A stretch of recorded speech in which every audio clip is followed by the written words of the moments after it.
আলহামদুলিল্লাহ ওসসালাতু ওয়াসসালামু আলা রাসূলিল্লাহ। সম্মানিত প্রিয় দর্শক, আমাদের সামনে পবিত্র ঈদুল আজহা।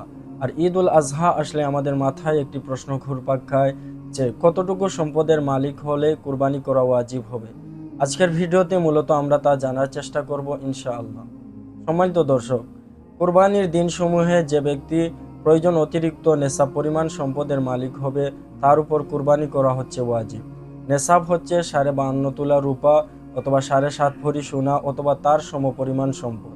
সম্মানিত দর্শক, কুরবানির নেশাবের ক্ষেত্রে টাকা পয়সা, সোনা, রূপা, অলংকার, বসবাস ও খোরাকির প্রয়োজন আসে না এমন জমি, প্রয়োজন অতিরিক্ত বাড়ি, ব্যবসায়িক সম্পদ ও অপ্রয়োজনীয় সকল আসবাবপত্র কুরবানির নেশাবের ক্ষেত্রে হিসাবযোগ্য।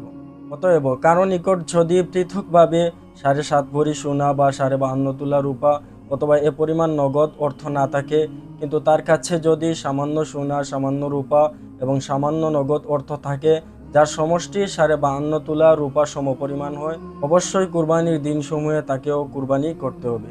আল্লাহ পাক রব্বুল আলামিন আমাদের প্রত্যেককে মাসআলাটি বুঝার তৌফিক দান করুন। আমিন। আসসালামু আলাইকুম ওয়া রাহমাতুল্লাহ।